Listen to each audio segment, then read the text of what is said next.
Talk about the mindset, that takes to, how to do something before setting a goal or taking it on, and connect that, bring us into the world of car racing.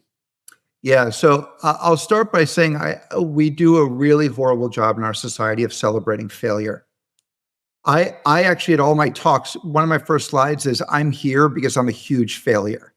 And it's like most of the time you really don't hear that of a speaker out of a human, right? They're like, man, I thought this guy was going to inspire us. Yeah, exactly. Like he's a failure.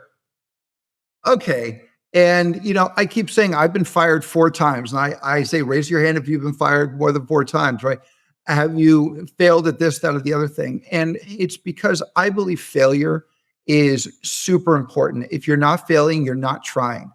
And now there's a lesson to that where fail fast and fail and learn, right? If you fail and then have failure, it means you've stopped. And it means you've allowed the failing to win. I don't. So I get angry just like everybody else if I fail. But I take into consideration the fact that failure is a necessity in what I'm about to go do. Because if I'm not failing, that I haven't figured it out, it's too easy. So for me, if we celebrate failure, let me give you an example. When somebody wins, they tell you how great they were, and they're like, this is wonderful. But when you don't succeed on something, you talk for a half an hour as to why it didn't work, and you give justifications. Why? Why can't we talk about failure and winning in the same breath and take just as much excitement out of both? Do I like to lose? Definitely not. But it is part of our world, our ethos of learning, of growing up, and children do it really well. We as adults do not.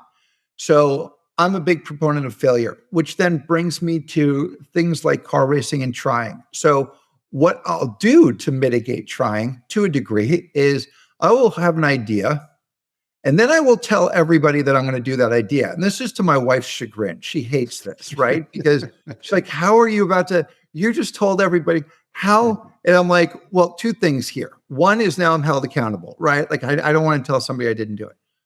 But 2, it's amazing what happens if you tell people about your plans.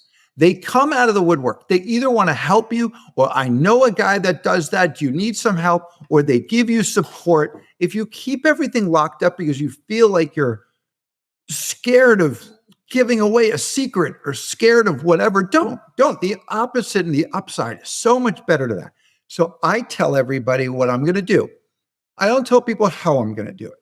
And there's a reason why. Because I asked to be judged based on the outcome, not how I do it. Right. So when I became the world's only quadriplegic rescue scuba diver, I went to 6 shops and asked them to be a rescue diver. They all said no. To the 7th one, I put down cash on the table and I said, you've got 2 narratives that can happen right now. One is you stole a kid's money that's in a wheelchair and you didn't do anything for it. The second narrative you could have is you took a kid's money, you allowed him to try, and you still failed him. All I want is a shot. And he went, all right, kid, because I was younger. He was like, all right, kid, we'll give it a shot. You're not going to be able to do it. Right before we get into the pool to start the rescue diving activities, I said, do me a favor. Don't look at how you're going to teach it. Look at what's going to happen at the end. Did I do what you needed me to do? That's what I want to be judged on. And to me, the only way you can be innovative, unique, creative is by doing things in ways that other people have not done before. That's how uniqueness and how innovation happens. So I said, did I do what I did? Did I do it correctly? Well, I did the first exercise on the first try. We came up to the top. I wasn't even smiling. I looked at the guy and I go, this is the second fastest money you'll ever make, right? Fail me on the next one. And I ended up completing my rescue diver. So as long as you tell people, have them come in and help you. As long as you say, don't judge me on how everyone else does it, judge me on the outcome, then creativity gets started, right? Then you can actually become inventive on your journey. Does that make sense?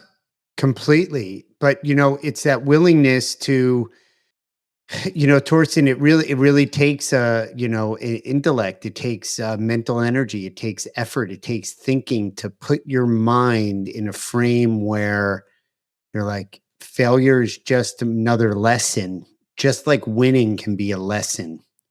And It if you can. can, Yes. and if you can approach it that way, almost like Mr. Spock, you know, as opposed to Captain Kirk, who's a lot more emotion.